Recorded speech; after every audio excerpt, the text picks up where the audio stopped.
This play is called Our Town.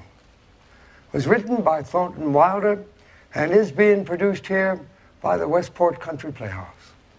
Name of the town, Grover's Corners, New Hampshire, just over the line from Massachusetts. Latitude 42 degrees 40 minutes, longitude 70 degrees 37 minutes. First act shows a day in our town. Day is May 7th, 1901, just about dawn. Yep, just about. Sky's beginning to show some streaks of light in the east there, behind our mountain. Morning star always gets wonderful bright. Just a minute before it has to go. Well, better show you how our town lies.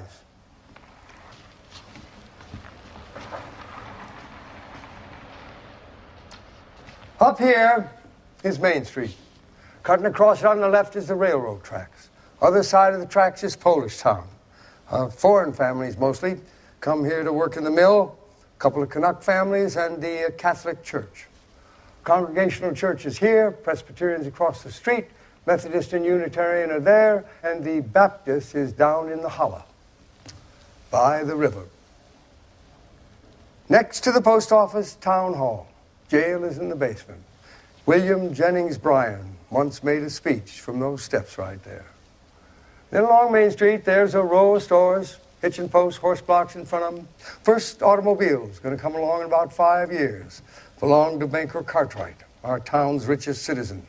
Lives in the big white house on the hill. There is the grocery store and Mr. Morgan's drugstore. Most everybody in town manages to look into one of those stores at least once a day. This is our doctor's house, Doc Gibbs. There's the back door, and here come a couple of trellises for those of you who feel like you need scenery. This is Mrs. Gibbs' garden. Beans, peas, corn, hollyhock, heliotrope, and a lot of burdock. In those days, town newspaper came out twice a week, Grover's Corner Sentinel. And this is Editor Webb's house. This is Mrs. Webb's garden. Same as Mrs. Gibbs, except it's got some sunflowers. Then right here is a big butternut tree. It's a nice town. Know what I mean? Nobody very remarkable come out of it, near as we know. Earliest dates on the tombstones in the cemetery say 1670. They are Grovers and Cartwrights and Gibbses and Herseys. Same names as are around here now. Well, like I said, early morning. Only lights on in town are in a cottage across the tracks where a Polish mother's just given birth to twins. And in Joe Kroll's house, Joe Jr.'s getting ready to deliver the morning paper. And then down at the depot, where Shorty Hawkins is getting ready to flag the 5:45 for Boston. There it is. Of course, all around in the country, the lights have been on for some time, what with milking and everything, but town folks sleep late. So, another day's begun. Here comes Doc Gibbs starting down Main Street after taking care of that baby case, and here comes Ms. Gibbs down to cook breakfast. Doc Gibbs died in 1930. New hospitals named after him. Ms. Gibbs died first, a long time ago, in fact. She went out to visit her daughter, Rebecca, who had married an insurance salesman in Canton, Ohio, and she died there, pneumonia. But her body was brought back here, and she's up there in the cemetery, along with a whole mess of Gibbses and Herseys. She was Julia Hersey before she married Julia.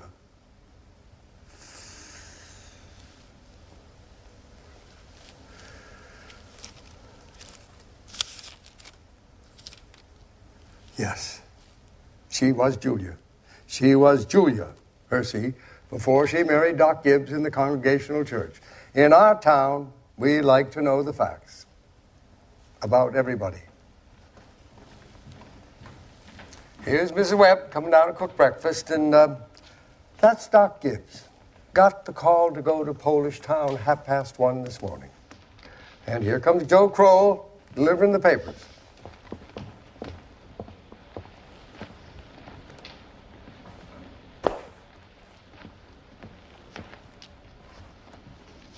Morning, Doc. Morning, Joe. Want your paper now? Yes, I'll take it. Anybody been sick, Doc? No, some twins over in Polish Town, Joe. I see your teacher, Miss Foster's going to get married. Yes, sir. To a fella over in Concord. I declare, well, how do you boys feel about that? Well, of course, it ain't none of my business. But I think if a person starts out a teacher, she ought to stay one. Sure. How's your knee, Joe? Oh, it's fine. I never think about it at all. Only like you said, it always tells me when it's gonna rain. Who was it telling you today? Gonna rain? No, sir. Sure. Yes, sir. Knee ever make a mistake? No, sir. I want to tell you something about that boy, Joe Crow. Joe was awful bright. Graduated head of his class here and got a scholarship to Boston MIT, that is. Graduated head of his class there, too. It was all written up in the Boston papers. Going to be a great engineer, Joe was. Then the war come along and he died in France. All that education for nothing. Of course, what business he had picking a quarrel with the Germans we can't make out to this day. But it did seem perfectly clear at the time. Get out, Bessie. What's the matter? And here comes Howie Newsom delivering the milk. Good morning, Doc. Morning, Howie. Somebody sick? There are twins over there, Mrs. Gorslowski's. Twins, eh? This town keeps getting bigger every year. Gonna rain, Howie. Oh, no. Fine day. That'll burn through. Hello, Bessie. How old is she, Howie? She's going on 17. See, Bessie's all mixed up about the root. Ever since the Lockharts stopped taking their quart of milk every day. She wants to leave them a quart just the same. She keeps scolding me the whole trip. Morning, Howie. Morning, Miss Gibbs. Doc's just coming down the street. Is he? Seems like you're late today. Yeah, something wrong with the separator. Don't know what 'twas. Doc? Children, time to get up. George, Rebecca. Everything all right, Frank? Yes, I declare. Easy as kittens. Well, bacon will be ready in a minute. Here, sit down and drink your coffee. You can get a couple of hours sleep this morning, can't you? Well, Mrs. Wentworth's coming at 11. Guess I know what it's about, too. Her stomach ain't what it ought to be. Well, all told, you won't get more than 3 hours sleep. Frank Gibbs, I don't know what's going to become of you. I do wish you could go away someplace and take a rest. I think it would do you good. Emily, time to wake up. Wally, 7 o'clock. I declare you've got to speak to George. Seems like something's come over him lately. He's no good to me at all. I can't even get him to cut me some wood. Is he sassy to you? No, he just whines. All he thinks about is that baseball. George, Rebecca, you'll be late for school. George? George, look sharp. Yes, Pa. Don't you hear your mother calling you? Wally, you'll be late for school. Guess I'll go upstairs. Take 40 weeks. Wally, you wash yourself good now, or else I'll come up there and do it for you. Mom, what dress shall I wear? Hush now. Don't make a noise. Your father's been out all night and he needs his rest. I washed and ironed the blue gingham for you special. Ma, I hate that dress.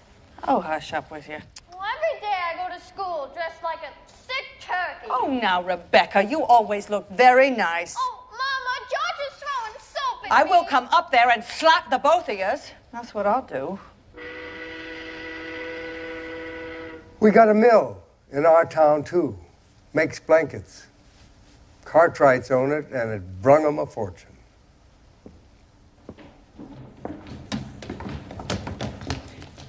Children, now I won't have it. Breakfast is as good as any other meal, and I won't have you gobbling it down like wolves. It'll stunt your growth. That's a fact. Wally, put away that book. Oh, Ma, by 10 o'clock I gotta know all about Canada. You know the rules well as I do. No reading at the table. As for me, I'd rather have my children healthy than bright. I'm both, Mama. You know I am. I'm the brightest girl in school for my age. I have a wonderful memory. Ate your breakfast. I will talk to your father about it after he's rested. It seems to me 25 cents a week is enough for a boy your age. I declare I don't know how you spend it all. Oh, Ma, I got a lot of things to buy. Strawberry phosphates, that's what you spend it on. I don't see how Rebecca comes to have so much money. She has more than $1. Well, I've been saving it up gradual. Well, dear, I think it's a good idea to spend some every now and then. Mama, do you know what I love most in this world? Do you? Money. Eat your breakfast. Oh, Mama, there's the first bell. I gotta go. Now, you can walk fast, but don't run. Wally, pull your pants up at the knee. Okay, goodbye. Morning, Emily. Morning, George. Tell Miss Foster I sent her my best congratulations. Can you remember that? Yes, Ma. And you look very nice, Rebecca. Pick up your feet. Yeah, chick, chick, chick, chick, chick. No, not you. You go away, you. Oh, fight, fight, fight. That's all you do. What's the matter with you? You don't belong to me. Where'd you come from? Here. Oh, now, don't be scared. Nobody's gonna hurt you. Morning, Myrtle. How's your cold? Well, I still get that tickling feeling in the back of my throat. I told Charles I don't know as I'll go to choir practice tonight. Have you tried singing over your voice? Yes, but I can't seem to stay on the key. So while I'm resting, I thought I'd string some of these beans. Well, here, let me help you. Beans have been good this year. Yeah. Thought I'd put up 40 quarts if it kills me. The children say they hate them, but I notice they get them down all winter. Now, Myrtle, I have got to tell you something, because if I don't tell somebody, I'm going to burst. Why, Julia Gibbs. Myrtle, did one of those second-hand furniture men from Boston come visit you last Friday? No. Well, he called on me. First, I thought he was a patient just wanting to see Dr. Gibbs. And then he wormed his way into my parlor, and Myrtle Webb, he offered me $350 for Grandmother Wentworth's highboy as I am sitting here. Why, Julia Gibbs. He did. Why, that old thing. Why, it was so big, I didn't even know where I put it. I almost gave it to Cousin Hester Wilcox. Well, you're going to take it, aren't you? Well, I don't know. You don't know? Julia, $350? What's come over you? Well, if I could get the doctor to take it and go away someplace on a trip, I would sell it like that. You know, Myrtle, it's been the dream of my life to see Paris, France.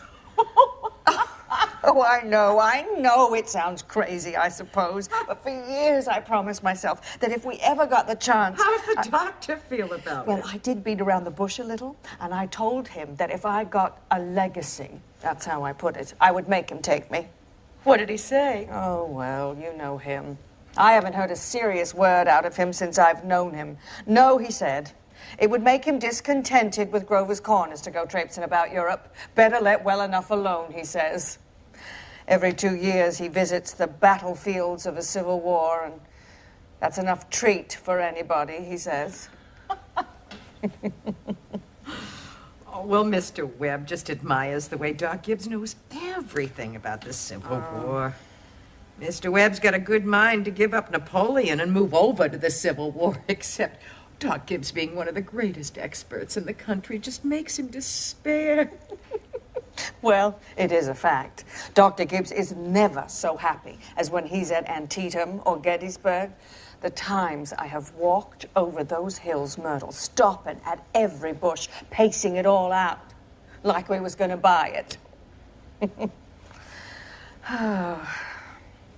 Well, if that second-hand man is really serious about buying it, Julia, you sell it. Then you'll get to see Paris. You just keep dropping hints from time to time. That's how I got to see the Atlantic Ocean, you know. Well, oh, I'm sorry I mentioned it. Only it seems to me that once in your life before you die, you ought to see a country where they don't talk in English and they don't even want to. Thank you. Thank you, ladies. Thank you very much. And now we'll skip a few hours, but before we do, we need a little more information about our town, a kind of a scientific account, you might say. So I have asked Professor Willard of the State University to sketch in a few details of our past history here. Professor Willard. Professor Willard? Oh, well, just a few brief notes. Professor, unfortunately, our time is limited. Oh, well. Well, Grover's Corners. Well, now, let me see, yes. Well, Grover's Corners lies on the old Pliocene granite of the Appalachian Range. I may say it's some of the oldest land in the world, and we're very proud of that here. Of course, there are some more recent outcroppings. Sandstone showing through a shelf of Devonian basalt and some vestiges of Mesozoic shale, but these are comparatively new, perhaps, 200-300 million years, yes. Oh, and some highly interesting fossils have been found. No, I may say unique fossils, yes. Just 2 miles north of the Peckham farm, in Silas Peckham's cow pasture. Well, now, these may be seen in the museum, at the university, at any time. Well, of course, that is at any reasonable time. Yes. Shall I read some of Professor Gruber's notes on the meteorological situation, the mean precipitation, etc.? Well, I'm afraid we don't have time for that, Professor, but you might say a few brief words on the history of man here. Oh, anthropological data. Yes. Yes, very good. Yes, well, early Amerindian stock, Cotahatchee tribes, no evidence before the 10th century of this era. Now entirely disappeared. Yes. Oh, possible traces in 3 families. Oh, and migration. Oh, migration in the early part of the 17th century of English brachiocephalic blue-eyed stock. Since then, some Slav and Mediterranean. Yes. Well, the population, Professor. Well, within the town limits, why, it's 2,640. Just a minute. Oh, yes, of course. No. The population at the moment is 2,642. The postal district brings in 507 more, making a total of 3,149. Yes, mortality birth rates constant. By McPherson's gauge, that's 6.032. Thank you very much, Professor. Well, not at all, sir. Thank you. Not at all, thank you. Thank you, sir. And now a political and a social report from Editor Webb. Mr. Webb. He'll be out in a minute. He just cut his hand whilst eating an apple.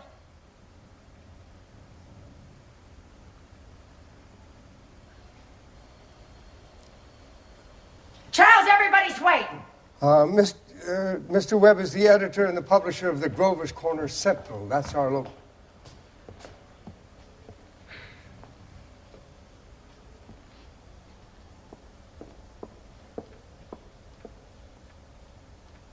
Well, I don't have to tell you that we're run here by a board of selectmen. All males vote at the age of 21. Women vote indirect. We're lower middle class, a sprinkling of professional men, 10% illiterate laborers. Now, politically, we're 86% Republicans, 6% Democrats, 4% socialists, rest indifferent. Religiously, we're 85% Protestants, 12% Catholics, rest indifferent. Any comment, Editor Webb? Very ordinary town, if you ask me. A little better behaved than most, probably a lot duller. But our young people here seem to like it well enough. 90% of them graduating from high school settle down right here to live, even when they've been away to college. Is there anyone who would like to ask Editor Webb some questions? Yes, yes. Is there much drinking in Grover's Corners? Well, ma'am, I wouldn't know what you'd call much. Saturday nights, the farmhands meet down Nelry Grenell's stable and holler some. And, we've got one or two town drunks. But they're always having remorses every time an evangelist comes to town. So, no, ma'am, I'd say liquor ain't a regular thing in the home here. Except in the medicine chest. Right good for snake bite, you know. Always was. Is there no one in town aware... Excuse me, could you just speak louder so we can hear you? Is there no one in town aware of social injustice and industrial inequality? Oh, yes, everybody is. Something terrible. Seems like they spend most of their time talking about who's rich and who's poor. Then why don't they do something about it? Well, I don't know. I guess we're all hunting like everybody else for a way that the diligent and sensible can rise to the top and the lazy and quarrelsome sink to the bottom, but that ain't easy to find. Meantime, we do all we can to take care of those that can't help themselves. And those that can, we leave alone. Are there any other questions? Mr. Webb? Mr. Webb, is there any culture or love of beauty in Grover's Corners? Well, ma'am, there ain't much. Not in the sense you mean. Oh, now, come to think of it, there's some girls that play the piano over to high school commencement. But they ain't happy about it. No, ma'am, there isn't much culture. But maybe this is the place to tell you that we have got a lot of pleasures of a kind here. We like the sun coming up over the mountain in the morning. And, we all notice a good deal about the birds. We pay a lot of attention to them. And we watch the change of the seasons. Yes, everybody knows about them. But those other things, you're right, ma'am, there ain't much. Robinson Crusoe and the Bible and Handel's Largo. We all know that. And Whistler's Mother. And those are just about as far as we go. Yes, well, thank you. Thank you, Editor Webb. And now we'll get back to our town. It is 2 o'clock. All 2,642 have had their lunches, dishes been washed, children are back in school. There's kind of a buzzing and a humming coming from the school buildings. Not a lot of buggies on Main Street. Horses dozing at the hitching posts. Kind of early afternoon calms come over the town. You remember what that's like. Doc Gibbs is in his office tapping people on the chest and making them say, ah, and Editor Webb is cutting the lawn.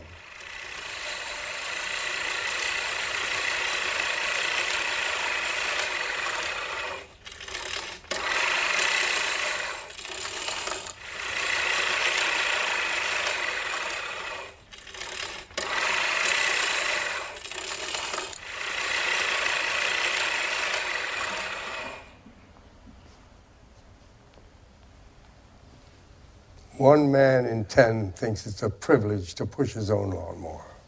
I can't, Lois. I've got to go home and help my mother. I promised. Emily, walk simply. Who do you think you are today? Oh, Papa, you're terrible. One minute you tell me to stand up straight, and the next minute you call me names. I just don't listen to you. Oh, golly, I have never been kissed by such a great lady before.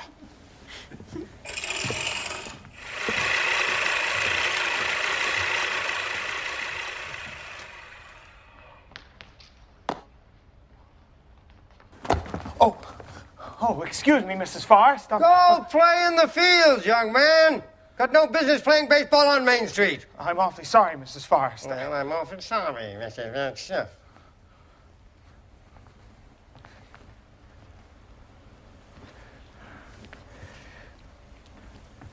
Hello, Emily. Hello. You made a fine speech in class. Well, I was really ready to make a speech about the Monroe Doctrine, but at the last minute, Miss Corcoran made me talk about the Louisiana Purchase instead. I worked an awful long time on both of them. Gee, it's funny, Emily. From my window up there, I can just see your head nights when you're doing your homework over in your room. Why, can you? You certainly do stick to it, Emily. I don't see how you can sit still that long. Guess you must like school. Well, I always feel it's something you have to go through. Yeah? I don't mind it, really. It passes the time. Yeah. Emily, what do you think we might work out? A kind of telegraph from your window to mine. And once in a while, you could give me a kind of hint or two about one of those algebra problems. I don't mean the answers, Emily. Oh, no, of course not. Just some little hint. Oh, I think hints are allowed. So, if you get stuck, George, you whistle to me and I'll give you some hints. Emily, you're just naturally bright, I guess. I figure it's just the way a person's born. Yeah. But you see, I want to be a farmer.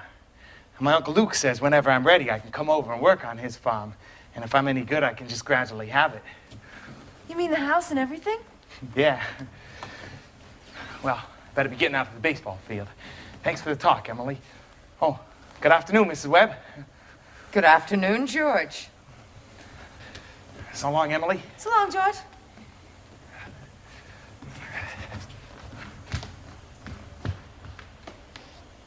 Emily, come help me string these beans for the winter. Well, that George Gibbs let himself have a real conversation, didn't he? Let's see. How old would George be now? Oh, I don't know. We must be about 16. Mama, I made a speech in class today and I was very good.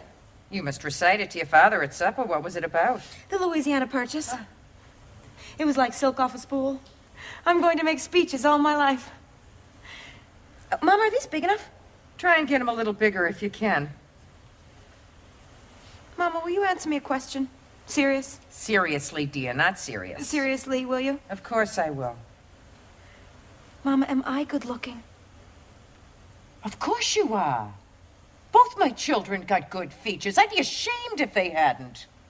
Oh, Mama, that's not what I mean. What I mean is, am I pretty?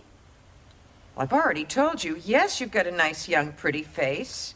Now, that's enough of that foolishness. Oh, Mama, you never tell us the truth about anything. I am telling you the truth.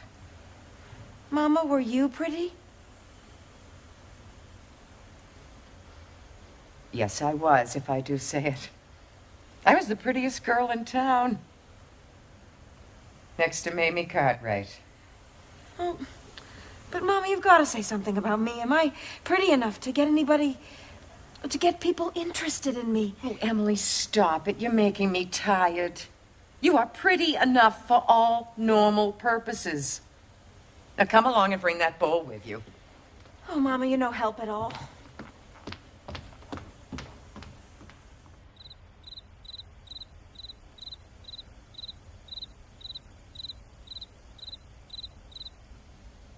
Well, now is the time to tell you, I think, that the Cartwright interests are building a new bank in Grover's Corners. Had to go to Vermont for the marble, I'm sorry to say. And they've asked some friends of mine what we should put in the cornerstone for people to dig up 1,000 years from now. Of course, we are putting in a copy of the Grover's Corner Sentinel and the New York Times, and we are interested in that because some scientific fellas have found a way of painting all that printed matter with a glue, a kind of a silicate glue. Make it keep for 1,000, 2,000 years. Of course, we are putting in a copy of the Constitution of the United States of America, and the Bible, and some of Shakespeare's plays. What do you say? What do you think? You know, Babylon had 2 million people in it, and all we know about them is names of some kings, wheat contracts, sailor slaves, and yet every night, family would sit down to supper, father would come home from work, smoke would go up the chimney, same as here. And even in Rome and Greece, all we know about the real life of those people is what we've been able to piece together from some of the hokey poems and the comedies that they wrote for the theater back then. So I'm going to have a copy of this play put in that cornerstone so that people 1,000 years from now will know a few simple facts about us more than the Treaty of Versailles, Lindbergh's flight, so that people 1,000 years from now will say this is the way we were. In the provinces north of New York at the beginning of the 20th century, this is the way we were in our growing up, in our marrying, in our living, and in our dying. Well, it's evening now. You can hear the choir practice starting in the Congregational Church. Children are home doing their schoolwork. And the day just running down like a tired clock.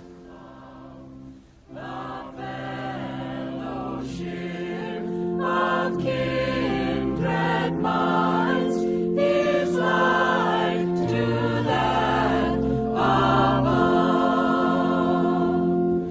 Before our Father's throne, we pour our ardent prayers, our fears, our hopes, our aims, our wants, our comforts and our cares. All right, let's do it again.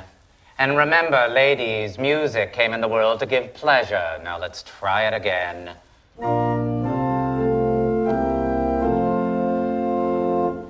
Blessed be the tie that binds Softer. our hearts in Christian love. Softer. The fellowship. Now look here, everybody.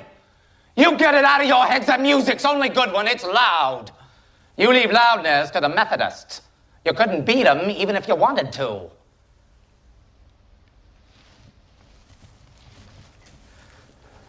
Now again, tenors.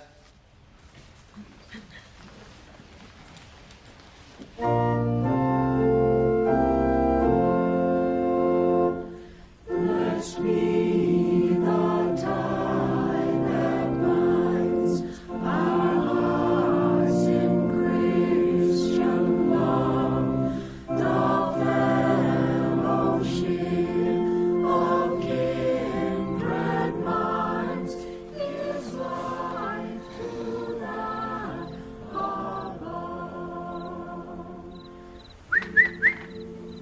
Emily? Hello. Hello.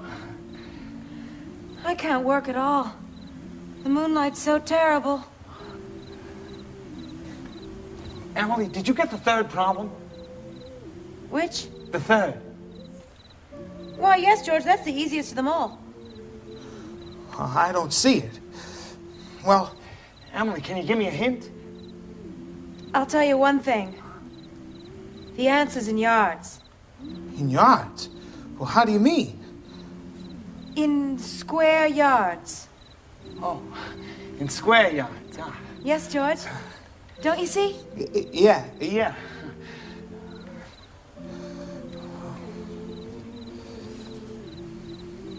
In square yards of wallpaper. Oh, I see. Square yards of wallpaper. Oh, thanks a lot, Emily. You're welcome. My, isn't the moonlight terrible? And choir practice going on? I think if you hold your breath, you can hear the train all the way to Kentucky. Hear it? What do you know? Well, I guess I'd better go back and try to work. Good night, Emily. Good night, George.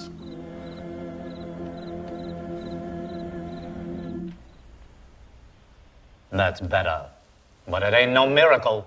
Before I forget it, how many of you'll be able to come in Tuesday afternoon and sing at Fred Hersey's wedding? Show your hands. Oh, that'll be fine. That'll be right nice. Once again now, art thou weary? Art thou languid? It's a question, ladies and gentlemen. Make it talk.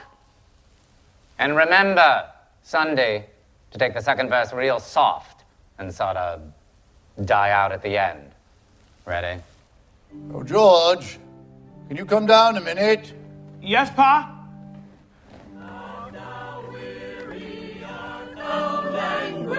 Art thou sore distressed? Make yourself comfortable, George. I'll only keep you a minute. George, how old are you? Me, I'm 16. Almost 17. What do you want to do after school's over? You know, Pa, I want to be a farmer on Uncle Luke's farm.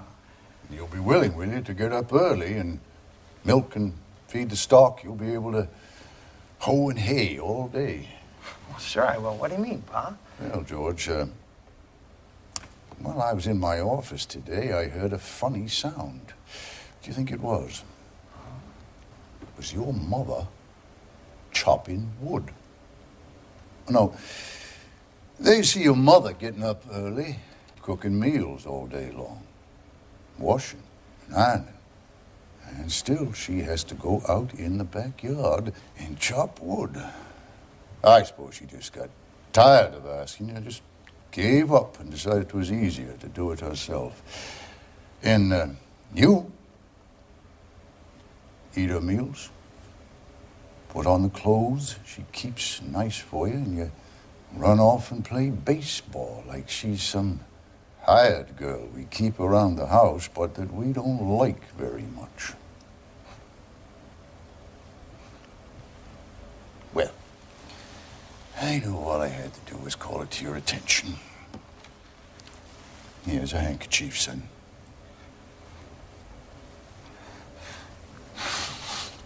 George, I've decided to raise your spending money 25 cents a week.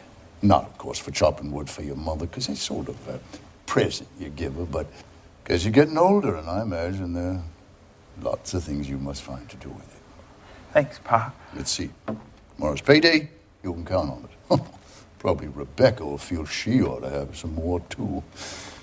I wonder what could have happened to your mother. Choir practice never was as late as this before. It's only 8:30, Pa. I don't know why she's in that old choir anyway. She hasn't got any more voice than an old crow. And traipsing around the streets this hour of the night. Just about time you retired. Don't you think? Yes, Pa.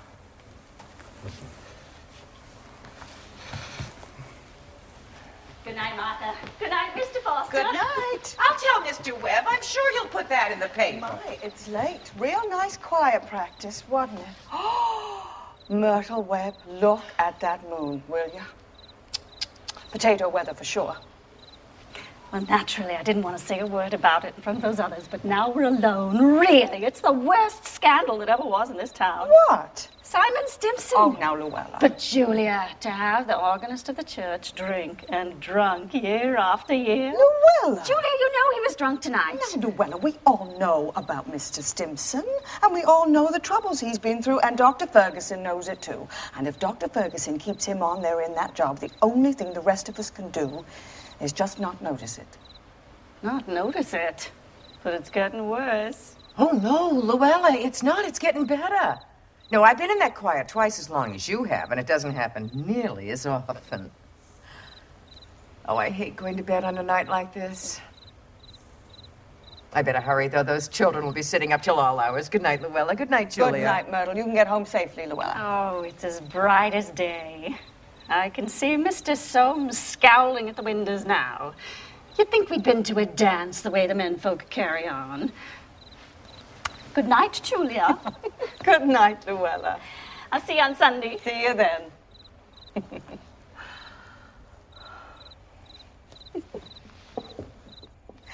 Well, we had a real good time. You're late enough. Why, Frank, it's no later than usual. And you stopping at the corner, gossip with a lot of hens. Oh, now, Frank, don't be grouchy. Come outside and smell my heliotrope in the moonlight. Oh, come on, oh.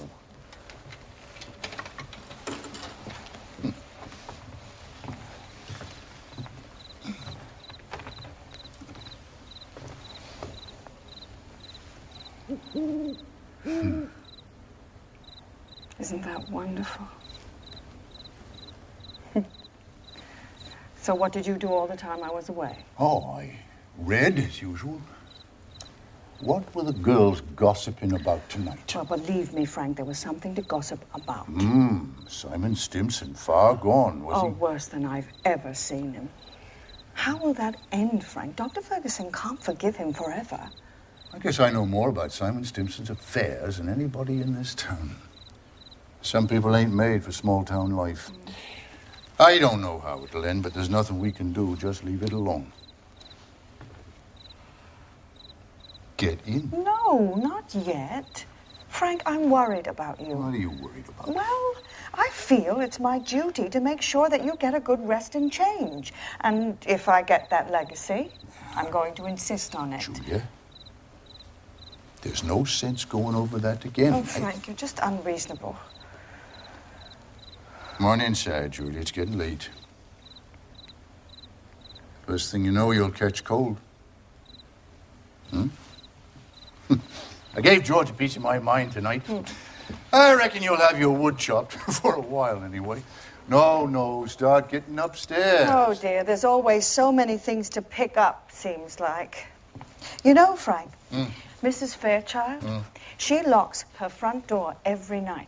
All those people up that part of town do. They're getting cityfied. That's the trouble with them. They haven't got anything fit to burgle, and everybody knows it.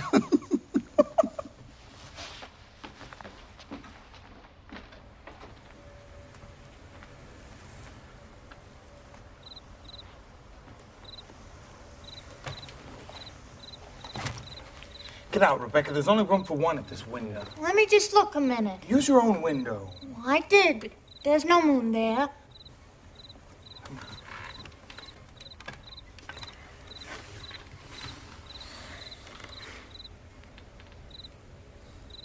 George, you know what I think? Do you? I think that maybe the moon's getting nearer and nearer, and there'll be a big explosion. Rebecca, you don't know anything. If the moon were getting near, the men who sit up all nights with telescopes would see it first. And they'd tell us about it. And it'd be in all the newspapers. George, is the moon shining on South America and Canada and half the whole world? Probably is.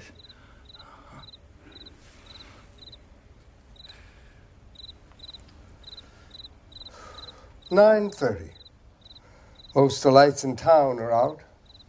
There's Constable Warren checking a few doors on Main Street, and here comes Editor Webb after putting his paper to bed. Good evening, Bill. Evening, Mr. Webb. Quite a moon. All quiet tonight? Simon Stimson is rolling around a little. Just saw his wife moving out to hunt for him, so I looked the other way. There he is now. Good evening, Simon. Town seems to have settled down for the night pretty well.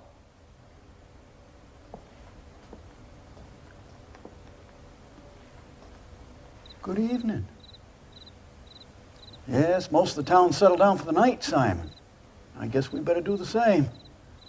Can I walk along a ways with you?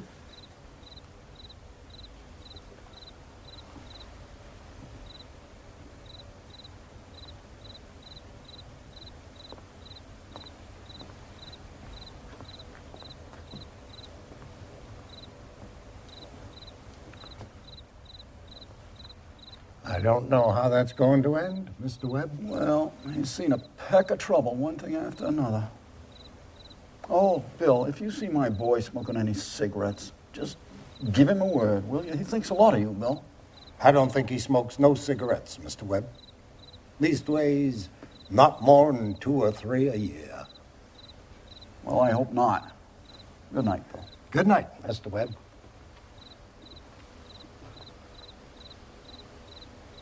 Who's that up there? Is that you, Myrtle? No, Papa, it's me. Well, why aren't you in bed? I don't know. I just can't sleep yet, Papa. The moonlight's so wonderful. And the smell of Mrs. Gibbs' heliotropes. Can you smell it? Yes. Haven't any troubles on your mind, have you, Emily? Troubles, Papa? No. Well, don't let your mother catch you. Good night, Emily. Good night, Papa. I never told you about that letter that Jane Crawford got from her minister when she was sick. Well, he wrote Jane a letter, and on the envelope, the address was like this. It said, Jane Crawford, the Crawford Farm, Grover's Corners, Sutton County, New Hampshire, United States of America. What's funny about that? Oh, well, listen, it's not finished yet. The United States of America, continent of North America, Western Hemisphere of the Earth, the solar system, the universe, and the mind of God. That's what it said on the envelope. What do you know? Yeah. And the postman, he brought it just the same. What do you know?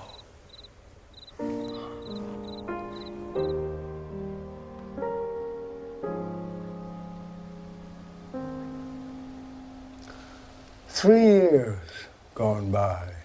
Sun's come up over 1,000 times. Summers and winters have cracked those mountains a little bit. Rain's brought down some dirt. Some babies weren't even born before have started speaking regular sentences. And then there are a number of others who thought themselves rather young and spry, found that they just can't bound up the stairs like they used to without their hearts fluttering a little bit. Yep, all that can happen in 1,000 days. Of course, nature's been pushing and contriving in other ways, too. Some of our young folks fell in love and got married.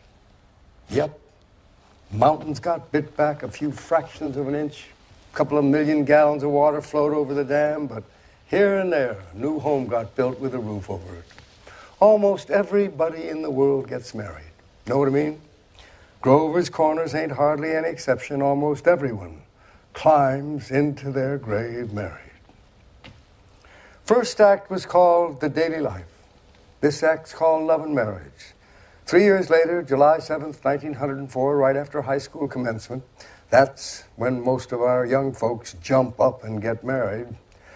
I guess they figure that once they have passed their final examinations in Cicero's orations and solid geometry, they suddenly feel themselves fit to get married. So early morning again, only this time it has been raining, been thundering and pouring. I mean, Mrs. Gibbs' garden here is just drenched. Mrs. Webb's drenched. All those bean poles and pea vines drenched. Yesterday, over on Main Street, the rain just looked like curtains being blown along. Well, I don't know. Could get started again any minute. There's the 5:10 train for Boston. And here comes Ms. Webb and Ms. Gibbs down to cook breakfast just like it was an ordinary day. I don't have to point out to the ladies in this audience that those two ladies that you see before you have cooked 3 meals a day. One for 20 years and the other for 40, no summer vacation. Raised 2 children apiece, washed, cleaned the house, never had a nervous breakdown. Never felt themselves hard used either. It's like that Midwestern poet said, you gotta love life to have life. You gotta have life to love life. It's what they call a vicious circle. Here comes Howie Newsom delivering the milk, and here comes Cy Kroll delivering the papers, just like his brother Joe did before him.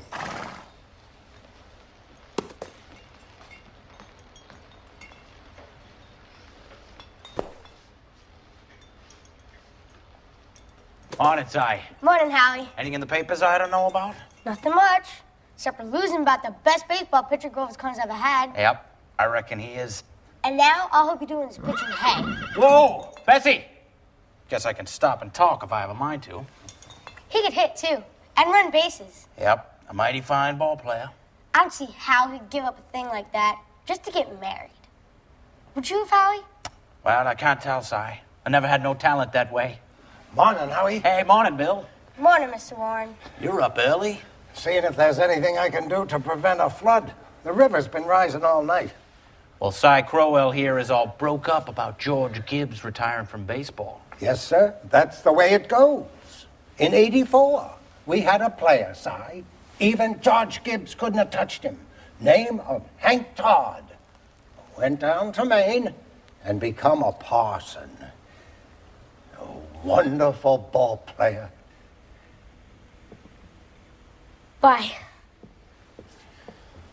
Howie, how's the weather seem to you? Oh, it ain't bad. Think maybe it'll clear off for good. Bill? Howie? Morning, Howie. Oh, morning, Miss Gibbs. It's too bad about the weather, you know. It rained so heavy, maybe it'll clear off. I certainly hope it will. Well, how much did you want today? Well, I'm going to have a house full of relations this morning, Howie. Looks like I'll need 3 of milk and 2 of cream. 3 milk and 2 there. A cream. My wife says to tell you we hope they'll be happy. No, they will. Thank you, Howie. Tell her I hope she gets to the wedding. Oh, maybe she can. You know, she'll get there if she can. Morning, Miss Webb. Good morning, Mr. Newsom. Now, I told you 4 quarts, but could you spare me another? Yes, ma'am. And a 2 of cream? Mm-hmm. Is it going to rain again, Howie? Well, I was just saying to Miss Gibbs is how it may clear off. Oh. My wife told me special to tell you we hope they'll be happy, Miss Webb. No, they will. Well, thank you, Mr. Newsom, and thank Mrs. Newsom. And we're counting on seeing you at the church. Hey, we wouldn't want to miss that. We wouldn't want to miss that. Come on, Bess. Get up. Well, Ma, day has come. You're losing one of your chicks. Frank Gibbs, don't you say another word. I feel like crying every minute.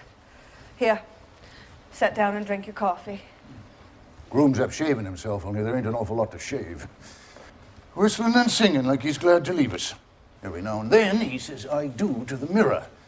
But it don't sound convincing to me. Well, I declare I don't know how he's going to get along. I've washed his clothes for him, seen to it his feet are dry. He's got warm things on. They're too young, Frank. Emily will never think of such things. He'll catch his death of cold within a week. I remember my wedding morning, Julia. Oh, don't you start that, Frank. I was the scariest young fella in the state of New Hampshire. Thought I made a mistake, for sure. And when I saw you coming down that aisle, I thought you were the prettiest girl I'd ever seen. Only trouble was I'd never seen you before. There I was, in a congregational church marrying a total stranger. And how do you think I felt? Frank, weddings are perfectly awful things. Farces. That's what they are. Yep, I made something for you. Why, Julia Hersey, French toast. Oh, it ain't hard to make. And I had to do something. How'd you sleep last night, Julia? I heard a lot of the hours struck off. Yeah. I get a shock every time I think of George setting out to be a family man, that great dangling thing. I tell you, Julia, there's nothing so terrifying in the world as a son. A relation of father and son is the damnedest, awkwardest. Well, mother and daughter's no picnic, let me tell you. We have a lot of troubles, I suppose. That's none of our business. Everybody has a right to their own troubles. Oh, yeah. People were meant to live 2 by 2 in this world. It ain't natural to be lonesome. You know one of the things that scared me when I married you? Go along with you. I was afraid we didn't have material for conversation more than it'd last a few weeks. I was afraid we'd run out. Eat our meals in silence, that's a fact. Well, you and I have been conversing for 20 years now, without any noticeable barren spells. Ah, yeah. Good weather, bad weather, it ain't very choice, but I've always got something to say. Did you hear Rebecca stirring around upstairs? No. Only day of the year, Rebecca hasn't been minding everybody's business up there. She's hiding in her room. I got the idea she's crying. Oh, Lord sakes, this has got to stop. Rebecca? Rebecca, come and get your breakfast. Good morning, everybody. Only 4 more hours to live. George Gibbs, where do you think you're going? I'm just stepping across the grass to see my girl. Oh, George, put on your rubbers. It's raining torrents out there. You don't leave this house without Ma, your it's prepared just a for it. step. George, you will catch your death, a cold, and you'll cough all through the soup. George, do as your mother tells you. Yeah. From tomorrow on, you can kill yourself in all weathers. But while you're living in my house, you'll live wisely. Thank you. Perhaps Mrs. Webb isn't used to call us at 7 in the morning. Here, take a cup of coffee first. I'll be back in a minute. George.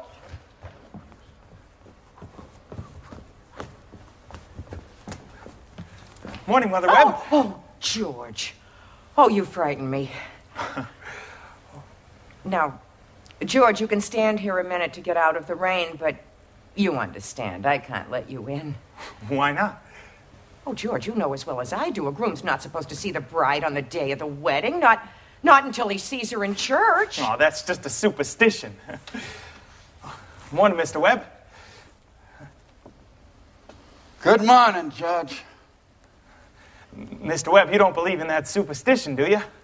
There's a lot of common sense in superstitions, Judge. Millions have followed it, George. Don't you be the first one to fly in the face of custom. How is Emily? She hasn't waked yet. I haven't heard a sound out of her. Emily's asleep. Well, it's no wonder. We were up all night sewing and packing and... I'll tell you what I'll do, George. You sit down here and have this cup of coffee with Mr. Webb. I'll run upstairs and make sure Emily doesn't come down and surprise you. There's some bacon, too, but don't be long about it.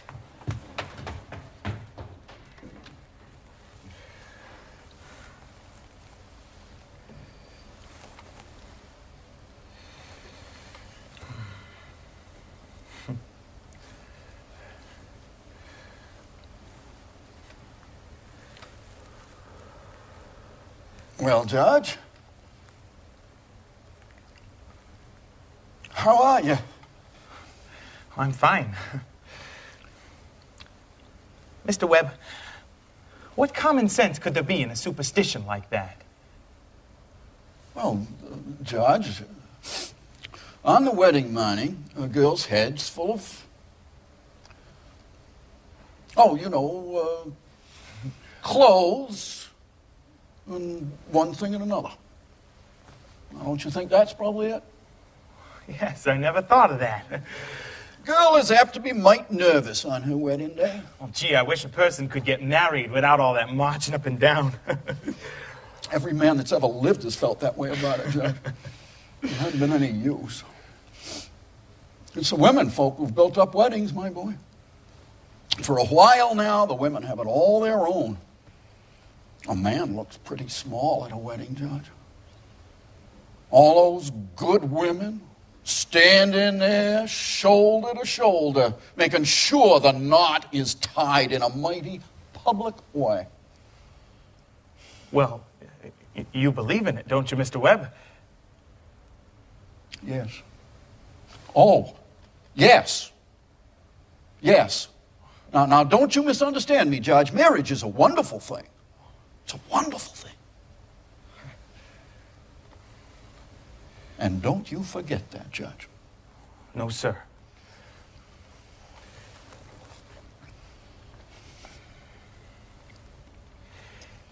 Mr. Webb, how old were you when you got married? Well, you see, I'd been to college. And I'd taken a little time to get settled.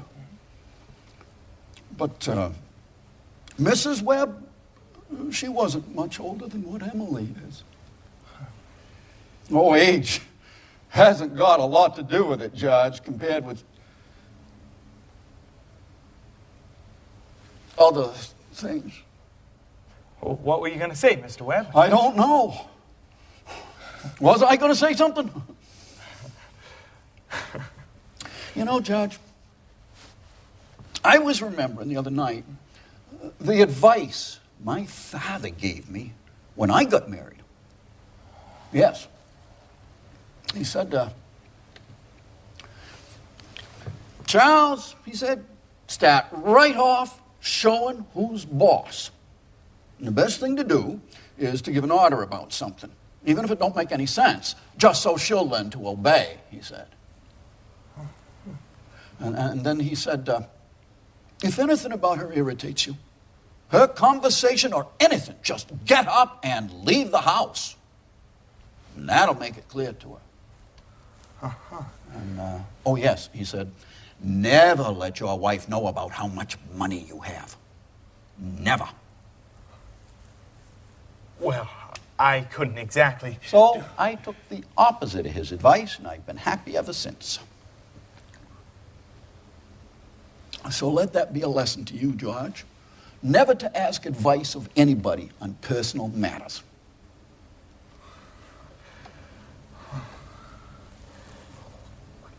George, are you going to raise chickens on your farm? What? Are you raising chickens on your farm? Yes. Uncle Luke's never gone in for chickens much, but I've been figuring on reading up about them. Well, George, a book came into my office on the philo system of raising chickens. I wish you'd read it. I'm thinking of beginning myself in a small way in the backyard. I'm going to put an incubator in the cellar. Charles Webb, are you talking about that incubator again? I thought the two of you would be talking about something worthwhile. Well, Myrtle, if you want to give the boys some good advice, I'll go upstairs. George, Emily has to come down and eat her breakfast. Now, she sends you her love, but she doesn't want to lay eyes on you. So, goodbye. Goodbye. Oh, Myrtle, I guess you never heard of that older superstition. What do you mean, Charles? Since the caveman, no bridegroom should see his father-in-law on the day of the wedding. Now, remember that. Thank you, Mr. and Mrs. Webb. Now I have to interrupt here again. See, I want to know how all this began. This wedding, this plan to spend a lifetime together. I am interested in how big things like that get started. Well, you know how it is. You're 20, 21 years old. You make a few decisions, and then, wham! You're 70. You've been a lawyer for 50 years. And that white-haired lady sitting next to you has shared over 50,000 meals with you. How do big things like that get started? Well, George and Emily are going to show you a conversation they had when they first found out, as the saying goes, that they were meant for each other. But before they do, I want you to try and remember what it was like when you were very young, and especially when you were first in love. It was like you were sleepwalking, couldn't see the street you were walking on, couldn't hear anything anybody was saying to you, just like you were a little bit crazy. Remember that, will you? They'll be coming out of school now at 3 o'clock. George has just been elected president of the senior class. And since it's June, that means he's going to be president all next year. And Emily, been elected secretary and treasurer. Here they come now. Well, tell your mother you have to. Goodbye. Goodbye, Helen. Goodbye, Fred. Emily, can I carry your books home for you? Why, thank you. It isn't far. Oh, excuse me 1 minute, Emily, will you? Say, Bob, if I'm a little late, start practice. And give Herb some long high ones. Goodbye, Lizzie. Oh, goodbye.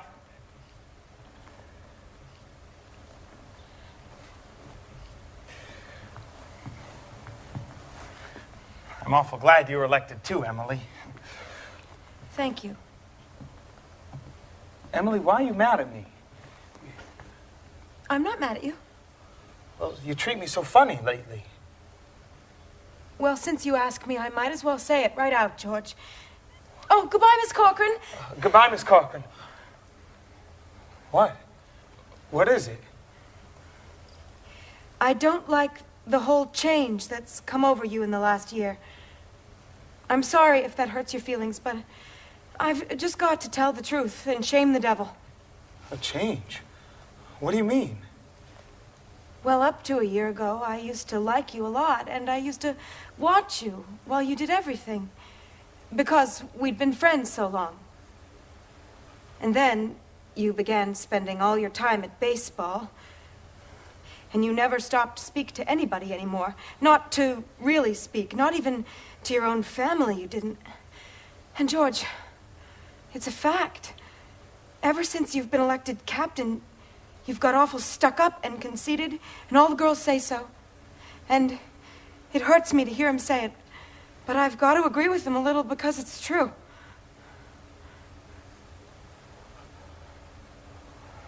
Gosh, Emily, I never thought such a thing was happening to me.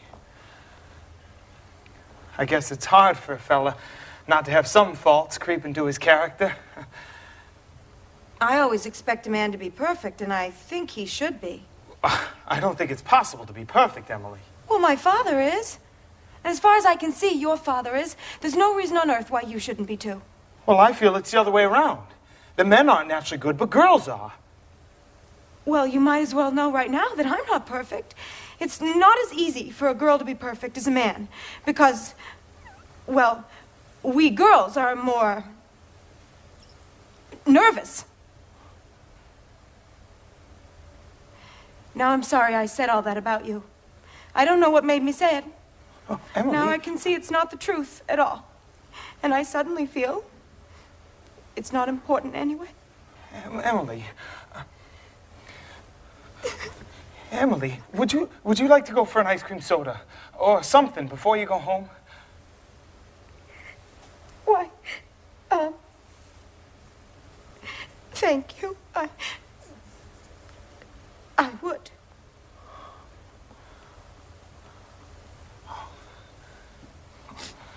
Oh, hello, Stu. How are you? Oh, good afternoon, Mrs. Slocum.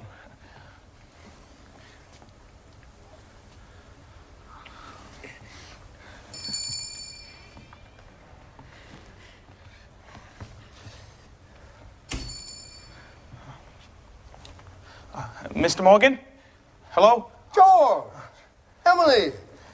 What do you have? Emily Webb, what you been crying about? She just got an awful scare, Mr. Morgan. That hardware store wagon almost ran over her. Everybody says Tom Huckins drives like a crazy man. You look all shook up. I'll get you a glass of water. Gotta look both ways crossing Main Street nowadays. Just gets worse every year. So, what do you have? I'll have a strawberry phosphate, Mr. Morgan. Oh, no, Emily, have a soda with me. Well... 2 strawberry ice cream sodas, Mr. Morgan.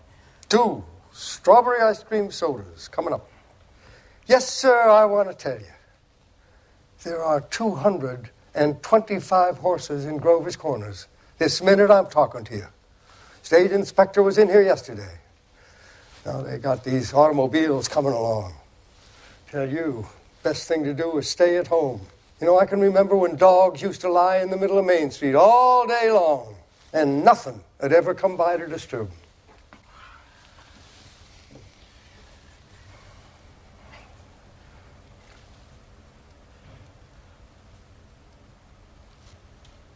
Mrs. Ellis? I hear you. They're so expensive. No, don't you think of that, Emily. We're celebrating our election. And then, you know what else I'm celebrating? No. I'm celebrating because I've got a friend who tells me all the things that ought to be told me. Oh, George, please don't think of that. I don't know why I said it. It's not true. You're... No, you stick to it, Emily. I'm glad you spoke to me like you did, but you'll see. I'm going to change so quick. You bet I'm going to change.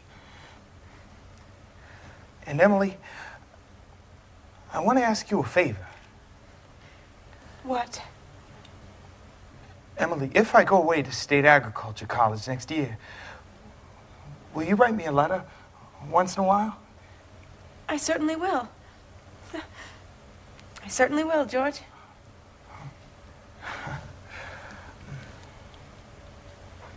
It certainly seems like being away 3 years, you'd get out of touch with things.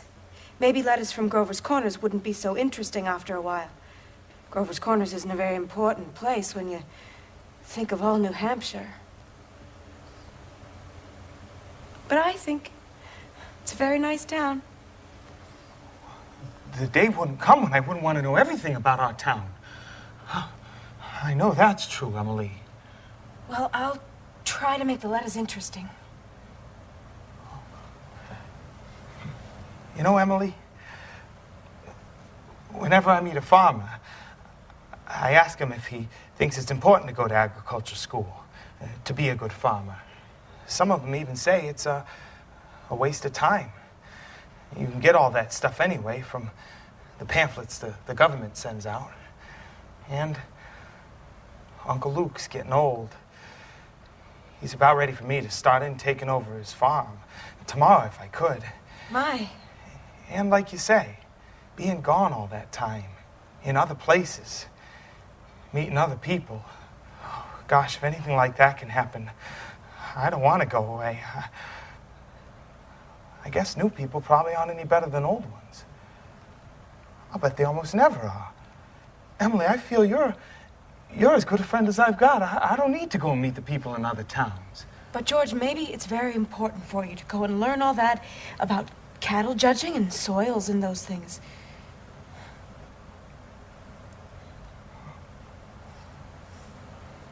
Of course, I don't know. Well, Emily, I'm going to make up my mind right now. I won't go. I'll tell Pa about it tonight. But, George, I don't see why you have to decide right now. It's a whole year away. Emily, I'm glad you spoke to me about that fault in my character. What you said was right, but there was one thing wrong in it. And that's where you said that I wasn't noticing people, and you, for instance. Why, you say you were watching me when I did everything. Why, I was doing the same thing about you all the time. Oh, why, sure, I always thought about you as one of the chief people I thought about. I always made sure where you were sitting on the bleachers and who you were with. And for 3 days now, I've been trying to walk home with you. But something's always got in the way. Yesterday, I was standing over by the wall waiting for you, and you walked home, Miss Corcoran. George, life's awful funny. How could I have known that? I thought that you... Listen, Emily, I'm going to tell you why I'm not going to agricultural school. I think that once you found a person you're very fond of, I mean a person who's fond of you too and who likes you well enough to be interested in your character, I think that's just as important as college is. Even more so. That's what I think.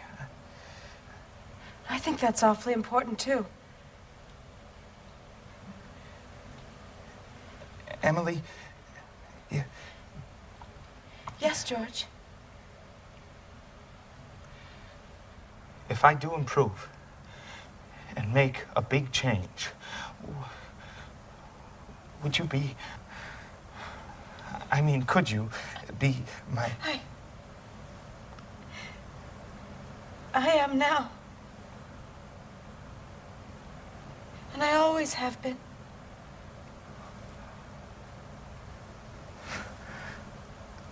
Oh, I guess this is an important talk we've been having. Yes. Yes.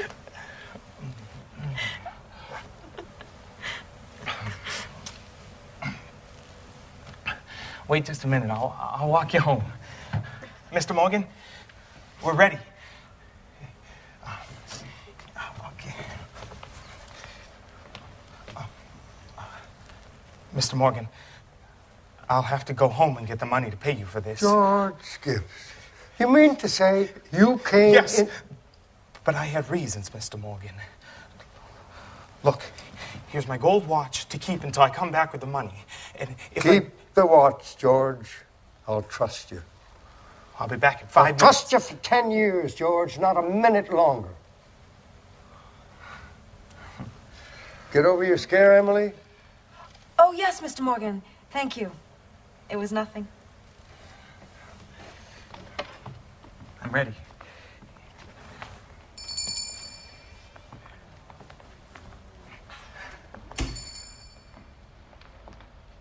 And now, let's get on with the wedding. A lot of things to be said about a wedding. A lot of thoughts going on during a wedding. We can't get them all into one wedding, especially a wedding at Grover's Corners, where weddings are mighty short and plain.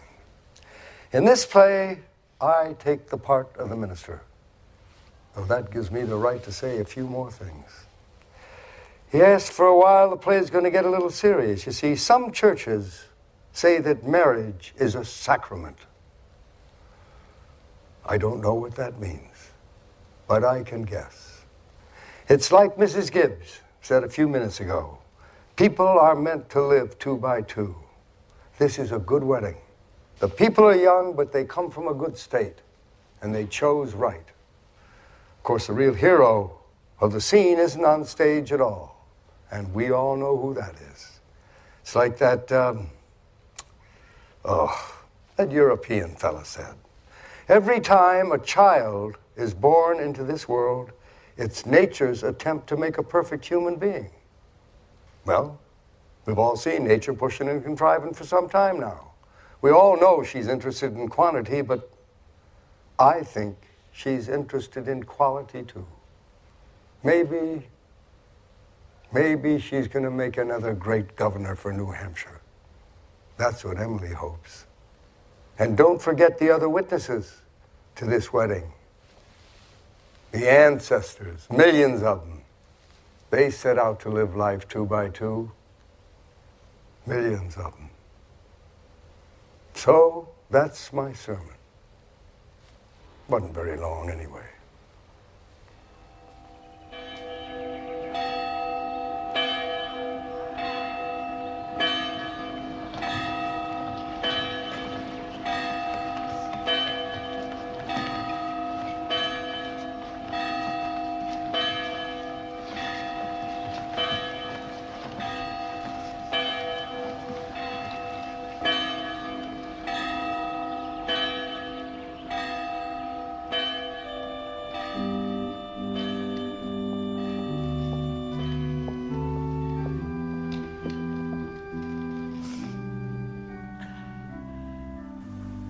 I don't know why on earth I should be crying. I suppose there's nothing to be crying about. It came over me this morning at breakfast. There was Emily eating her breakfast as she's done for 17 years. And she's going out of my house. I suppose that's it. And Emily, she suddenly said, I can't eat another mouthful, and she put her head on the table and she cried. Oh, I've just got to say it. It's downright cruel the way we send girls out into marriages like that. It's cruel. I know. But I just couldn't bring myself to say anything about it.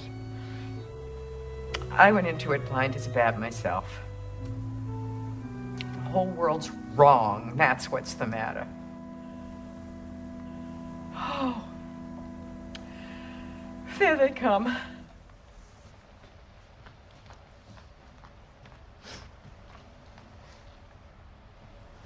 Love divine, all love's excelling, joy of heaven to come down. George. Yow. Yow. Look at him, he's scared to death. Oh, George. Hey, you don't have to look so innocent, you old geezer. We know what you're thinking. Go to it, big boy, you old geezer, All right. That's enough of that. There used to be an awful lot of that kind of thing in weddings in the old days, Rome and later, but we're more civilized now. So they say.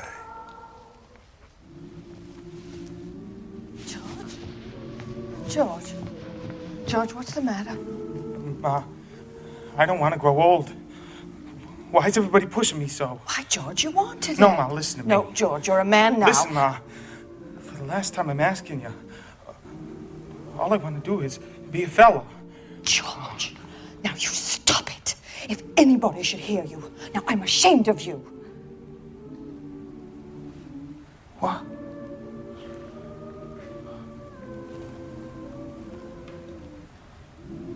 Where's Emily? Oh, George. Oh, you gave me such a turn. Cheer up, Ma. I'm getting married. Just let me catch my breath a minute. Now, Ma, you save Thursday nights. Emily and I are coming over for dinner every Thursday night. You'll see. Why, Ma, you look all funny. What are you crying for? Oh, come on, Ma. We got to get ready for this. Please, Ma. Oh, you're scaring me. Blessed be the tie that binds our hearts in Christian love, the fellowship of kin. I never felt so alone in my whole life. And George over there, I hate him. I wish I were dead. Oh, Papa, Papa. Emily, don't be upset. Oh, but Papa, darling, I don't want to get married. Oh, hush now. Everything's all right. Why can't I stay for a while just as I am? Let's go away. No, now you stop and think a minute. Don't you remember what you used to say all the time? That I was your girl. Well, there must be lots of places we could go to. I'd work for you. I could keep house. Oh, hush, you mustn't think about such things. You're just nervous, that's all. Now. Judge? Judge, will you come here a minute? Why, you are marrying the best young fella in the world. Judge is a fine fellow. But, Papa...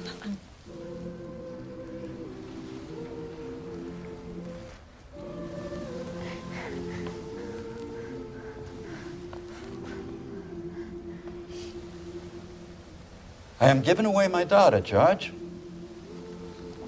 Do you think you can take care of her? Mr. Webb, I want to. I want to try.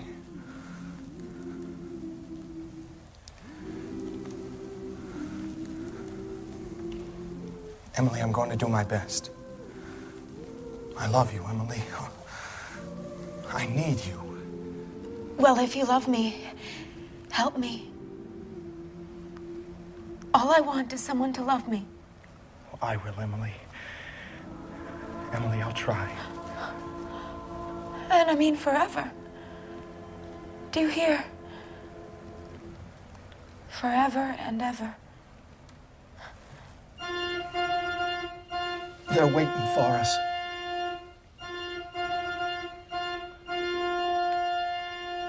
And now you know everything is going to be all right.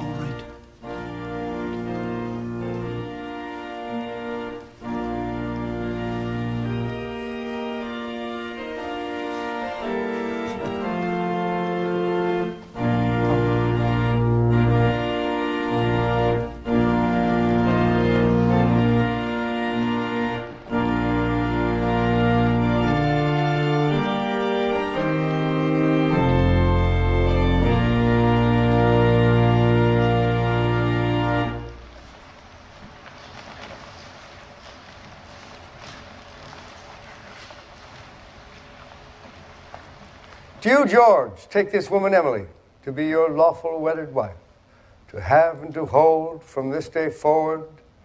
Perfectly lovely wedding. Loveliest wedding I ever saw. Oh, I do love a good wedding, don't you? Doesn't she make a lovely bride? I do. Do you, Emily, take this man, George, to be your lawful wedded husband? Don't know when I've seen such a lovely wedding, but I always cry. Don't know why it is, but I always cry. I just like to see young people happy, don't you? Oh, I think it's lovely. I do.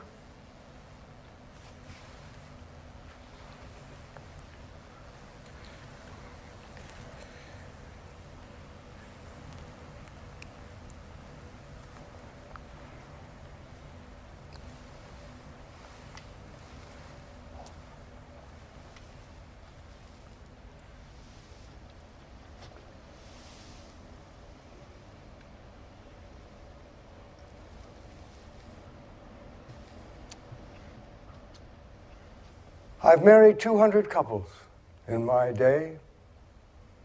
Do I believe in it? I don't know. I suppose I do. M marries N, millions of them. The cottage, the go-kart, Sunday afternoon drives in the Ford, the first rheumatism, grandchildren, second rheumatism, deathbed, reading of the will. Once in 1,000 times, it's interesting.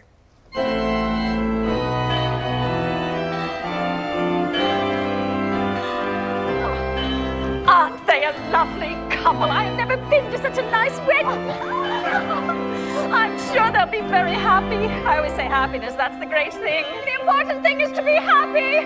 Goodbye.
This time, 9 years gone by. Summer, 1913. Gradual changes in Grover's Corners. Horses are getting rare. Farmers are coming into town now in Fords. People are starting to lock their house doors at night. Ain't been no burglars around, but everybody's heard about them. But for the most part, things don't change much around here. This is an important part of Grover's Corners. It's up on a hill, windy hill. Lots of clouds, lots of sky. Lots of sun, moon, and stars, too. On a fine day, you can climb up here and just see range after range of hills. Awful blue they are up there by Lake Sunapee and Lake Winnipesaukee. Climb up even higher, see all the way to the White Mountains and Mount Washington, where Conway, North Conway is. And then, of course, we got our own favorite mountain, Mount Monadnock, and all the little towns lie around it. Jaffrey and North Jaffrey and Peterborough and Dublin, and right down there is Grover's Corner. Beautiful spot up here. Mountain laurel and lilac. Always wondered why people wanted to be buried in places like Brooklyn and Woodlawn when they could come up here and spend the same time in New Hampshire. These are the old stones here. 1660, 1670. Strong-minded people come a long way to be independent. And the summer folks come up here and laugh at the funny sayings on the stones. Guess that don't do no harm. Genealogists come up here all the way from Boston, paid for by city folk to check on their ancestors, make sure they're daughters of the American Revolution or the Mayflower. Well, I guess that don't do no harm either. Civil War veterans here, iron flags on their graves. New Hampshire boys had a notion the Union ought to be kept together, though they'd never seen more than about 50 miles of it. All they knew was the name, the United States of America. United States of America. And they went out and died about it. This is a new part here.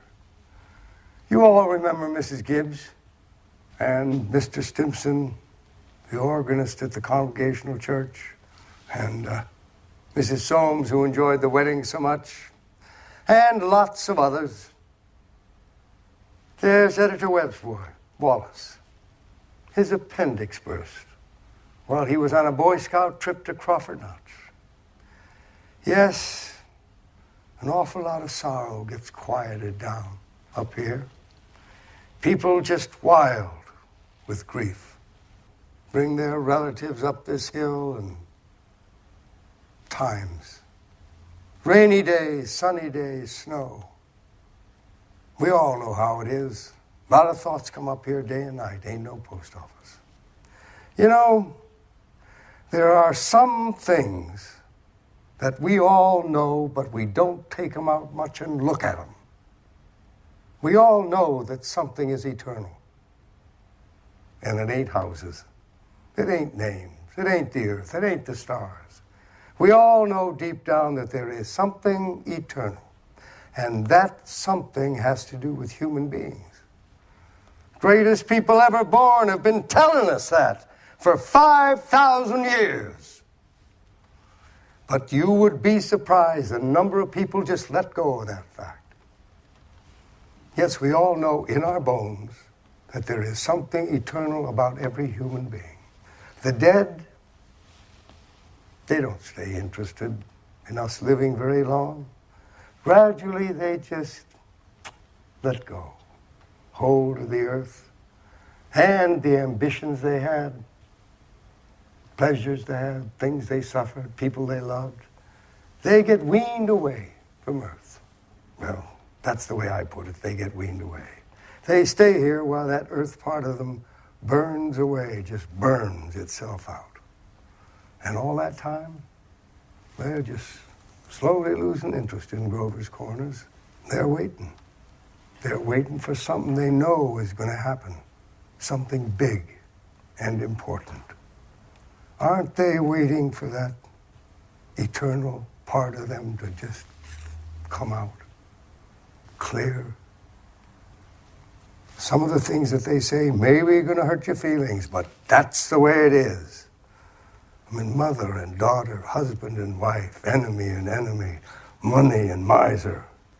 All those terribly important things, they just pale away up here. And what's left? What is left when the memory is gone? And your identity, Mrs. Smith. Well, here come some living people now. That's Joe Stoddard, our undertaker, supervising a new-made grave. Sam Craig left Grover's Corners to go out west. Good afternoon, Joe Stoddard. Good afternoon. Let me see now. Do I know you? I'm Sam Craig. Gracious sakes alive, of all people. Should have known you'd be back for the funeral. Been away a long time, Sam. Yes, I've been away over 12 years. I'm in business out of Buffalo now, Joe, but I was in the East when I got the news of my cousin's death, so I thought I'd combine things a little and come back and see the old home. You look well. Yes, can't complain. Very sad our journey today, Samuel. Yes. Yes, I always say I hate to supervise when a young person is taken. They'll be coming here in a few minutes now. I had to come here early today. My son is supervising at the home. Well, that's old Farmer McCarthy. I used to do chores for him after school. He had lumbago. Yes, we brought Farmer McCarthy here a number of years ago now. Why, this is my Aunt Julia. Well, I'd forgotten that she... Of course. Yes, Doc Gibbs lost his wife 2-3 years ago, about the same time. Now, today, another pretty bad blow for him, too. That's my sister Carrie's boy, Sam Craig. I'm always uncomfortable when they're around. Oh, now, Simon. Did they choose their own verses much, Joe? No, not usual. Mostly the bereaved pick a verse. Doesn't sound like Aunt Julia. Well, there aren't many of those Hersey sisters left, I suppose. Let me see, I wanted to look at my father's and mother's... Over there with the Craigs, Avenue F. He was the organist at church, wasn't he? He drank a lot, we used to say. Nobody's supposed to know about it. He's seen a peck of trouble, took his own life. Oh, did he? Hung himself in the attic. They tried to hush it up, of course, but it got round. Shows his own epitaph. You can see it right there. It ain't a verse exactly. Why, it's just some notes of music. What is it? Oh, I wouldn't know. They wrote it up in the Boston papers at the time. Joe, what did she die of? Who? My cousin. Oh, didn't you know? She had trouble bringing a baby into the world. 'Twas a second, though. There's a little boy about 4 years old. And the Gray's gonna be here. Yes, ain't much more room over here among the Gibbs, so we'll open a whole new Gibbs section over there by Avenue B. Oh, I see they're coming. You'll excuse me now. Who is it, Julia? My daughter-in-law, Emily Webb. Well, I declare. The road up here must have been awfully muddy. What did she die of, Julia? Childbirth. Oh, childbirth. I'd forgotten all about that. My, wasn't life awful? And wonderful. Wonderful, was it? Oh, now, Simon, remember. I remember Emily's wedding. Wasn't it a lovely wedding? And I remember her reading the class poem at graduation exercises. Emily was one of the brightest girls ever to graduate high school. I've heard Principal Wilkins say so time after time. I called on them at their new farm right before I died. Perfectly beautiful farm. Lived on the same road we lived on. Mm-hmm. Yeah, right smart farm.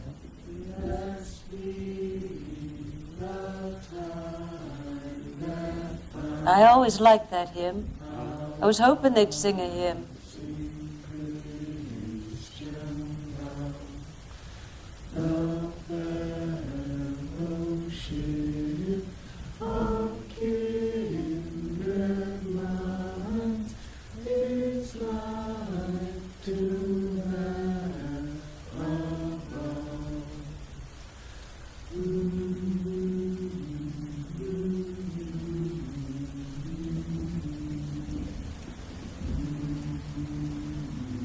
Hello.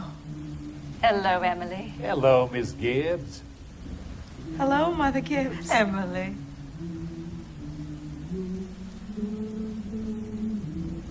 It's raining. Yes? They'll be gone soon, dear. Just rest yourself. It seems thousands and thousands of years since I...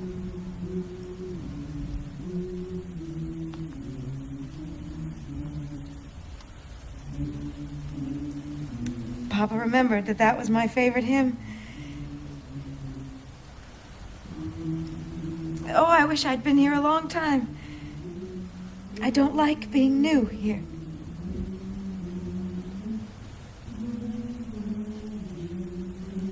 How do you do, Mr. Stimson? How do you do, Emily?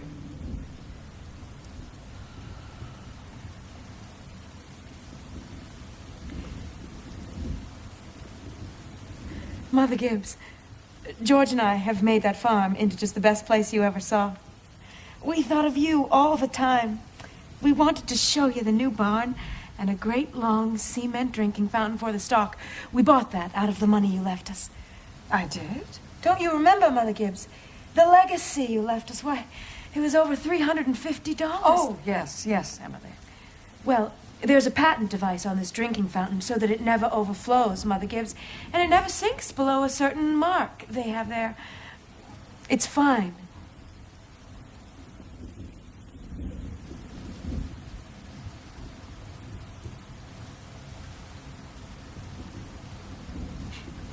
It won't be the same to George without me, but it's a lovely farm.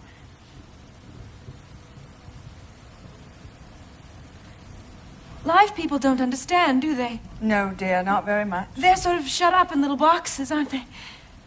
I feel as though I knew them last 1,000 years ago.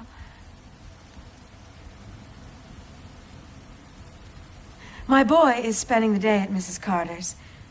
Oh, Mr. Carter, my little boy is spending the day at your house. Is he? Yes.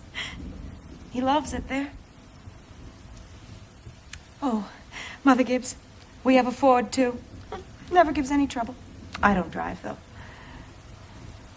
Mother Gibbs, when does this feeling go away of being one of them? How long Dear, does it... just wait and be patient. I know. Look, they're finished. They're going.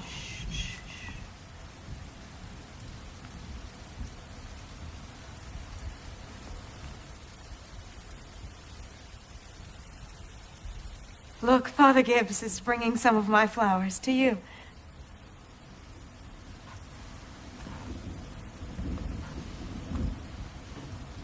He looks just like George, doesn't he?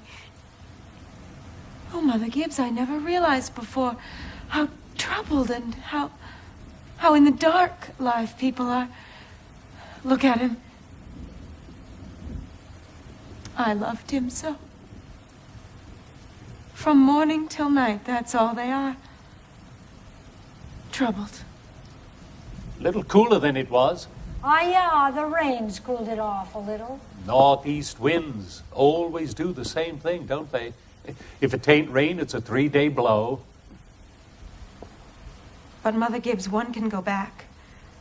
One can go back there again into living. I feel it. I know it. Just then, for a moment, I was thinking about the farm. And for a minute, I was there, and my baby was on my lap, as plain as day. Yes, dear, of course you can. I can go back there and live all those days over again. Why not? All I can say, Emily, is don't. But it's true, isn't it? I can go and live back there again. Yes. Some have tried, but they soon come back here. Don't do it, Emily. Emily, don't. It's not what you think it'd be. But I won't live over a sad day. I'll choose a happy one. I'll choose the day I first knew that I loved George.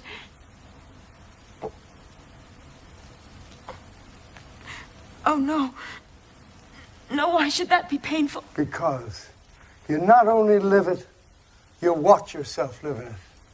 And as you do, you see the things that those people down there never know. You see the future. You know what's going to happen. But is that painful? Why? Well, that's not the only reason you shouldn't do it, Emily. When you've been here longer, you'll understand. Our life here is to forget all that and to think about what is ahead and be ready for what is ahead. When you've been here longer, you'll understand. But Mother Gibbs, how can I ever forget that life? It's all I know. It's all I had. Oh, Emily, it isn't wise. Really, it isn't. But it's a thing I must know for myself. I'll choose a happy day anyway. No. At least choose an unimportant day. Choose the least important day of your life. It will be important enough. Well, then it can't be since I was married. Or since the baby was born. I can choose a birthday at least, can't I? I choose my 12th birthday. All right. February 11th, 1899, a Tuesday. Any particular time of day? Oh, I want the whole day. We'll begin at dawn. You remember it had been snowing, but it stopped the night before and they'd begun clearing the roads. The sun's coming up. Oh, look. There's Main Street. Oh, and that's Mr. Morgan's drugstore before he changed it. And there's the livery stable. 1899, 14 years ago. Oh, that's the town I knew as a little girl. And look, this is the old white fence that used to be around our house. Oh, I'd forgotten that. I love it so. Are they inside? Your mother will be coming down to cook breakfast. Will she? Yes. Your father'd been away for a couple of days, but he came back on the early morning train. No. Yes, he'd been back to his old college to make a speech in Western New York at Clinton. Look, there's Howie Newsom. And there's our policeman. But he's dead. He died. Hey, morning, Bill. Morning, Howie. You're up early. Been rescuing a party. Down there, froze to death down by Polish Town there. Got drunk and lay out in the snowdrifts. Thought he was in bed when I shook him. Oh, there's Joe Kroll. Good morning, Mr. Warren. Morning, Howie. Morning, Joe. Morning, Joe. Children, Wally, Emily, time to wake up. Mama, I'm here. Oh, how young Mama looks. I didn't know Mama was ever that young. You can come and dress by the fire if you like, but hurry. Good morning, Mr. Newsom. Morning, Miss Webb. Oh, it's cold. Yep, it's 10 below by my barn, Miss Webb. Think of it. Will you keep yourself wrapped up now? Come on, Bess, get up. Mama, I can't find my blue hair ribbon anywhere. Well, just open your eyes, dear. I laid it out special for you on the dresser. If it was a snake, it would bite you. Yes. Good morning, Yes. Bill. Morning, Mr. Webb. Hey, you're up early. Yes, just been back to my old college in New York State. Any trouble here? I was called up this morning to rescue a Polish fella. Damn near froze to death he was. We must get it in the paper. 'Twa'n't much. Good morning, Mother. How'd it go, Charles? Oh, fine. I guess I told him a few things. Everything all right here? Oh, I can't think of anything that happened special. It's been right cold, though. Howie Newsom says it's 10 below over to his barn. Yes, well, it's colder than that at Hamilton College. Students' ears are falling off. It ain't Christian. Paper have any mistakes in it? None that I noticed. Oh, coffee's ready if you want it. Don't forget, it's Emily's birthday. Did you get her something? Yes, I've got something right here. Where's my girl? Where's my birthday girl? Oh, don't interrupt her now, Charles. She's slow enough as it is. You can see her at breakfast. Children, hurry. I can't bear it. They're so young and beautiful. Why did they ever have to get old? Mama, I'm here. I'm grown up. I love you all. Everything. I can't look at everything hard enough. Can I go in?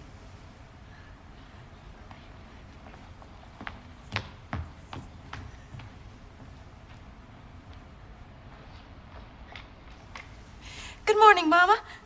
Well, a very happy birthday to my dear girl and many happy returns. There are surprises waiting for you on the table.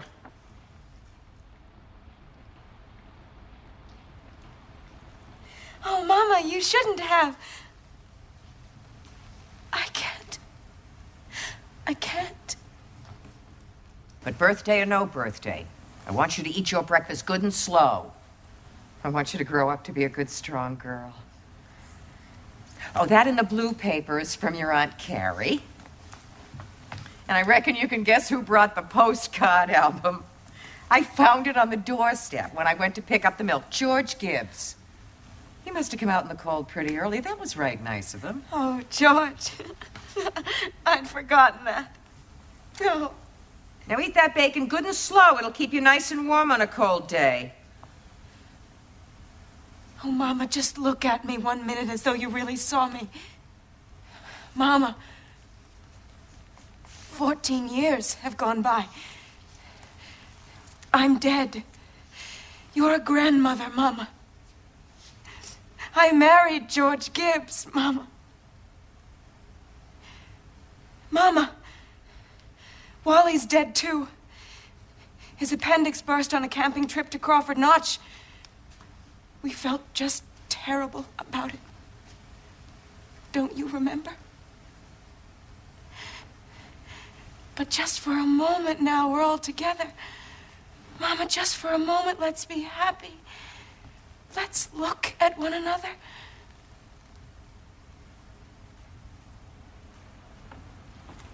That in the yellow paper is something I found up in the attic amongst your grandmother's things.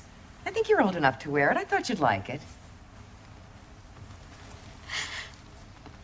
Oh, and this is from you. Why, Mama, it's just lovely, and it's just what I wanted. It's beautiful. Oh, I was hoping you'd like it. I hunted all over for it. Your Aunt Nora couldn't find one in Concord, so I had to send all the way to Boston for it. Wally has a present for you, too. He made it in manual training class, and he is very proud of it, so make a big fuss. Your father has a surprise for you. I don't know what it is myself, but... Oh, shh, here he comes. Where's my girl? Where's my birthday girl? I can't. I can't go on. It goes so fast.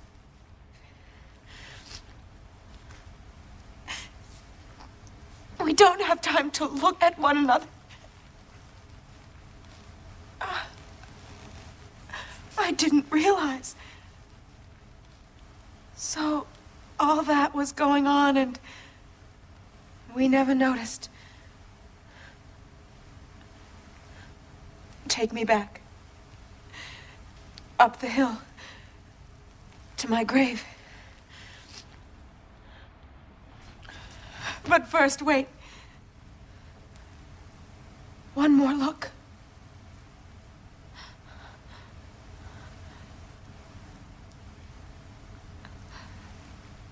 Goodbye. Goodbye, world.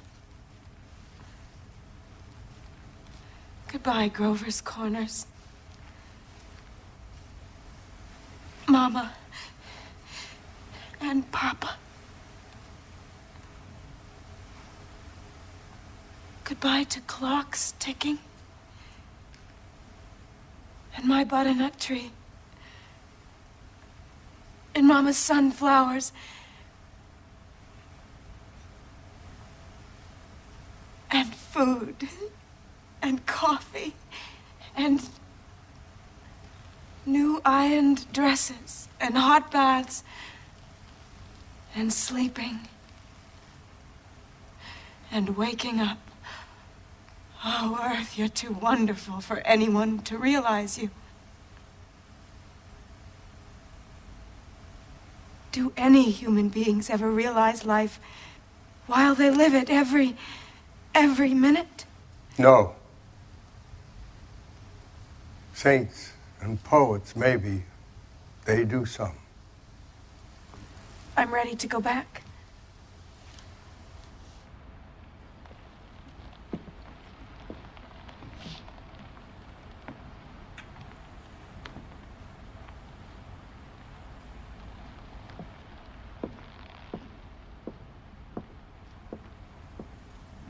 Were you happy? No, I should have listened to you. That's all human beings are. Just blind people. Look, it's clearing up. The stars are coming out. Oh, Mr. Stimson, I should have listened to them. Yes. Now you know. Now you know. That's what it was to be alive. To move about in a cloud of ignorance. To go up and down, trampling on the feelings of those about you. To spend and waste time as though you had 1,000,000 years. To be always at the mercy of one self-centered passion or another. Now you know. That was the happy existence you wanted to go back to. Ignorance and blindness. Well, that's not the whole truth. And you know it, Simon Stimson. Emily, look at that star. I forget its name. My boy Joel, he was a sailor.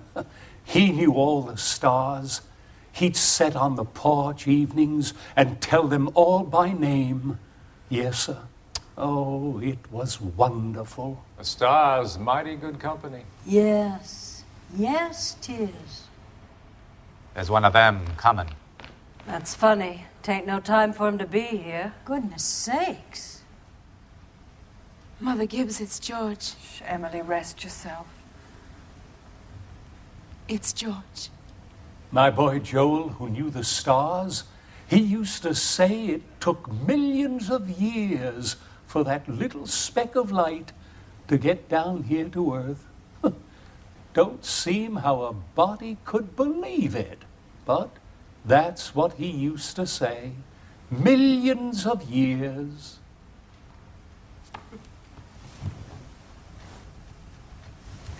Goodness, that ain't no way to behave. He ought to be home. Mother Gibbs. Yes, dear. They don't understand, do they? No, dear. They don't understand.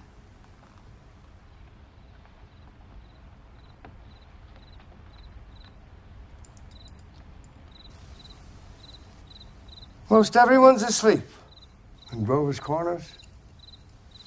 There are a few lights on. Shorty Hawkins just watched the Albany train go by, and up at the livery, there's some boys up late talking. It's clearing up. There are the stars doing their old crisscross in the skies. You know, scholars haven't settled the matter yet, but they seem to think that there are no living beings up there. Just chalk and fire. Only this one is straining away. Straining away all the time. Trying to make something of itself.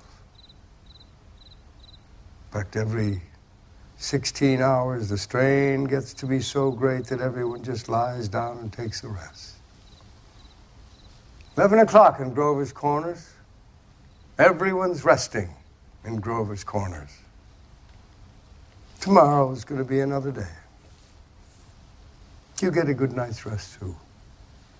Good night.